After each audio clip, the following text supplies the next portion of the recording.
O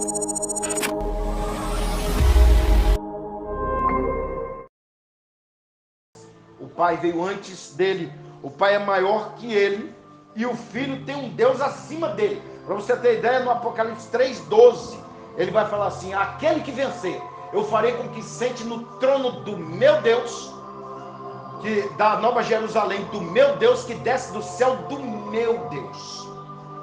E outra coisa, gente, se vocês falassem sobre isso no tempo dos apóstolos, olha, existe uma trindade, ele vai dizer: não, não existe. Não existe. Não conhecemos esse Deus que é igual ao Filho. O Filho é menor do que o Pai. Então o que acontece? De onde veio essa ideia? Eu vou dizer para vocês. É uma ideia que veio até antes do catolicismo. Existia um homem chamado Tertuliano. Ele criou essa ideia no século II, que o Pai, o Filho e o Espírito Santo são três pessoas inseparáveis. Entenda bem, quando Jesus diz assim: eu e o Pai somos um, é como o pastor e a esposa dele. Eles são um no compromisso do matrimônio. Mas são duas pessoas diferentes. Então o Filho na terra, ele representava o Pai. Inclusive, quando a gente chegar diante de Deus, vocês não vão ver o Pai, vocês vão ver o Filho. João 1:18, a Bíblia diz que o Pai não foi visto por ninguém, mas se revelou pelo Filho. Os apóstolos sabiam disso. Colossenses 1:17 diz que Jesus é a expressa imagem do Deus invisível. Então, Espírito Santo é o próprio Deus. O Filho é quem aparece. O Pai é quem manda. O Filho é subordinado ao Pai. Então, o Deus da Bíblia, gente, ele é diferente do Deus das religiões. No versículo 10, você vê aqui: tu, Senhor, no princípio, fundaste a terra e o céu, sua obra das suas mãos. Eles perecerão, está falando do destino dos ímpios. Agora é o seguinte: a Bíblia falou aqui que o Filho foi gerado pelas mãos do Pai.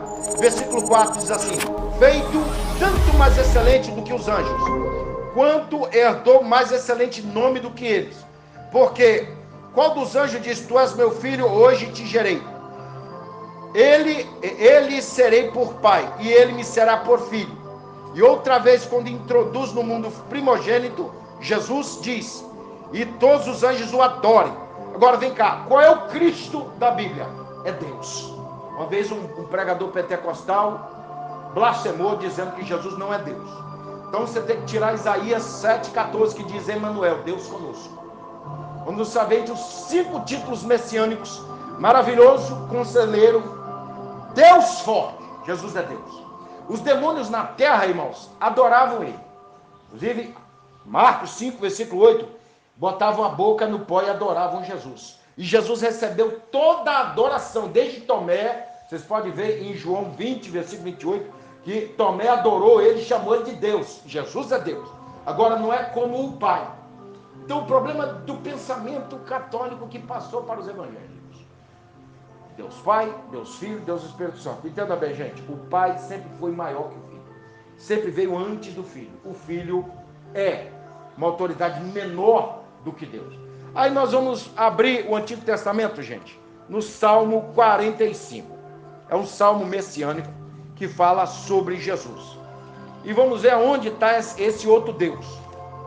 Salmo 45, gente, diz assim, no versículo de número 7: tu amas a justiça e aborreces a impiedade, para falar de Jesus.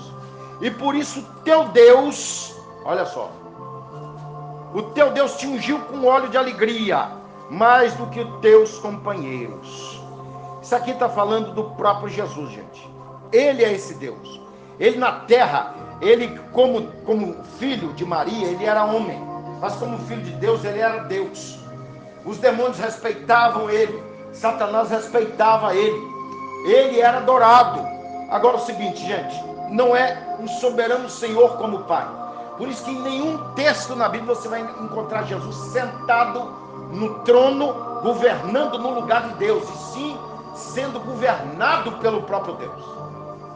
Então, o que nós temos aqui, gente, é o Filho, que foi gerado por Deus, que foi, inclusive, em Apocalipse 3, vocês vão ver lá, que João chama ele de o princípio de toda a criação.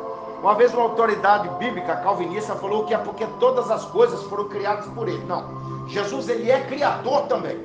Agora ele foi criado também, ele foi gerado por Deus. Por isso que o texto aqui está dizendo: tu és meu filho, hoje te gerei. É igual a mãe que criou o filho dentro do ventre. Então Jesus, ele foi gerado dentro de Deus, por isso ele é chamado de filho. E olha só, no versículo 8 a Bíblia diz: o Deus, mas do filho diz: ó Deus, o teu trono subsiste pelos séculos. O que é o termo subsistir aqui, gente? O trono de Jesus está abaixo do de Jeová.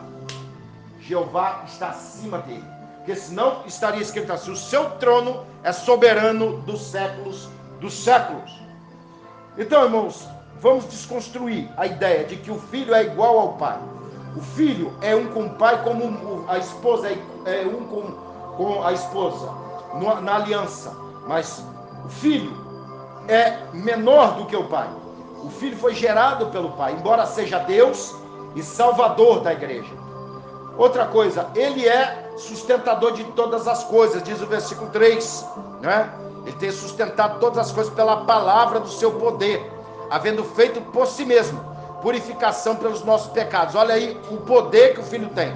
Só por ele nós temos purificação do nosso pecado. Eu preguei no Sola Fídia falando que a justificação, ele aparece principalmente na Epístola aos Romanos.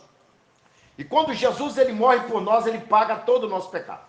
Quando Paulo vai falar sobre os eleitos de Deus, ele diz que antes de ser predestinado, Deus, ele nos viu pela presciência.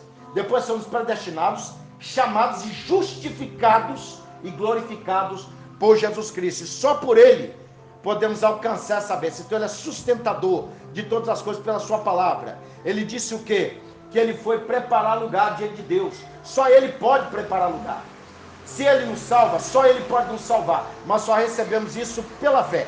Outra coisa, o Cristo da Bíblia, ele é nosso Salvador. Diz o versículo 8 aqui: mas o Filho diz: o teu trono subsiste pelos séculos. O cetro da impiedade, de equidade, é o cetro do teu poder. Então entenda bem, gente, nós temos aqui um Deus que nos salva. Nós temos um Deus aqui que nos sustenta. Só que é o seguinte, precisamos ter fé nisso, para entender que ele é aquele que nos guarda. Ele é o nosso Rei Salvador. Inclusive em Atos 1, versículo 11, fala sobre isso, que ele foi para o céu.